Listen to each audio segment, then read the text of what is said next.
So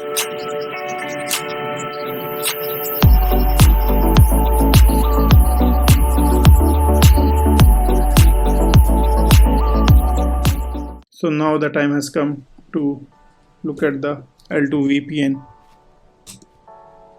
Now this is the beauty which I am telling you. So we have seen route 5, EVPN type route 5, which is in the NSX we are getting these routes. So we are getting, so if you look at this one, this is the EVPN routes where we have received these route. If I am showing you,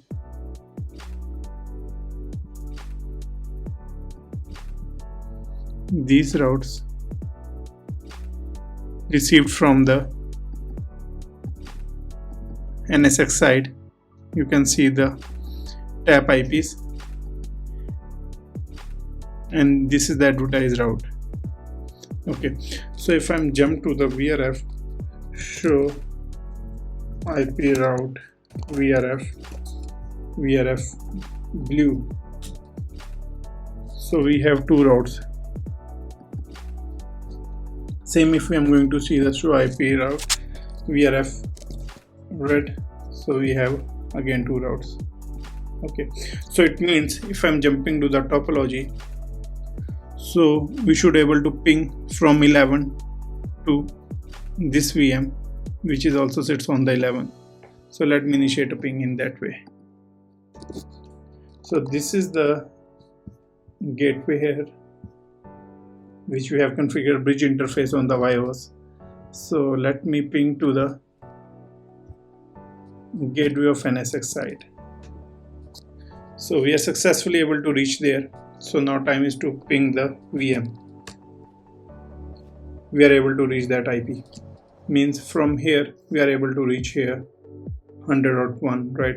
And the same thing I'm going to perform on the blue side.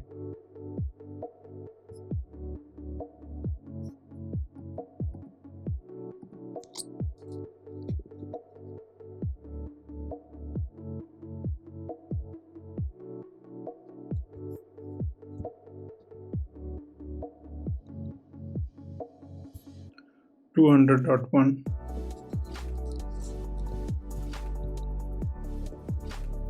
Okay, I'm able to see the, and 11 is also going to work. So now we can see this is the connectivity. We have established the connectivity between the both, and if I'm going to show IP BGP summary,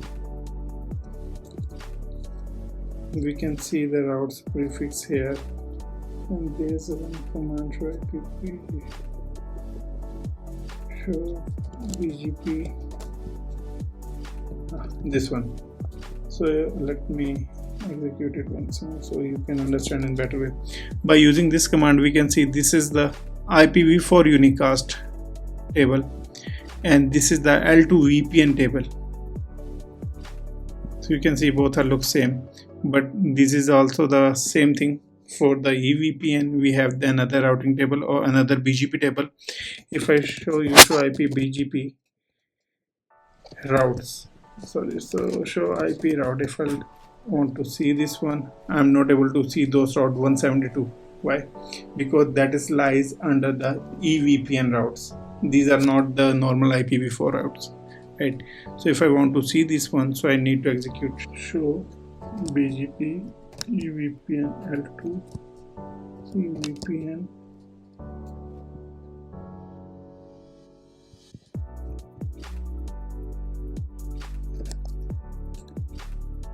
Yep, this is also same which we have initially, but this is what the route which we are receiving.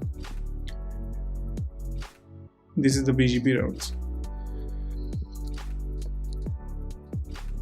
Since this is the output of the Vyos router, so let me quickly check on the NSX side. I'm logging to the NSX edge.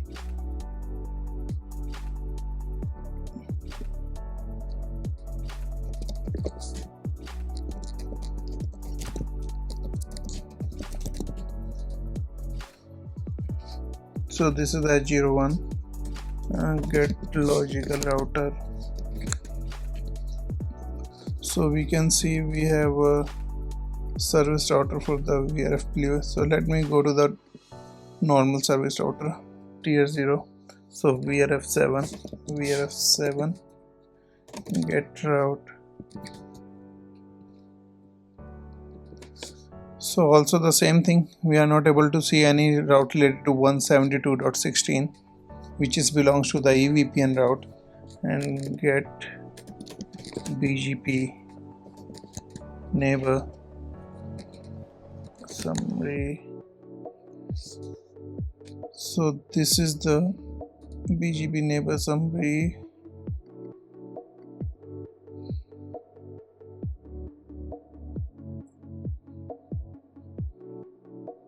The same thing which we have said initially. So this is the BGP neighbor summary for IPv4 unicast, and this is for the L2 VPN. Okay, so we the default tier 0 made the BGP neighborship between the Vyos router, and if we need to see what exactly the routes they are exchanging, so what we need to do, there is one command, get BGP EVPN L2 EVPN, I believe, right? So this command would show you the same response or same result which we have seen on the Vyos one, right? So 100.1, this and this router we are receiving from the peer, which is a Vyos router, and this one is 100.0 and 200.0. we are advertising it. Get logical router, jumping to the SR of red, VRF 18, get route. So we are able to see those routes. 10.10 is the BGP route receiving from the Vyos side, and the same thing we need to jump to the SR20, which is the blue one, exit VRF 20, and the same thing we need to execute, get route. Here we can see these are the routes, and this is what is the connected route. So same set of runner routes we are receiving from the peer router, which is the Vyos. So now we have established the inline mode of deployment for the EVPN. Very soon I am going to work on the route based EVPN as well as. So till when, thank you. If you are enjoying our content, so don't forget to like and subscribe and ring the notification bell. Thank you.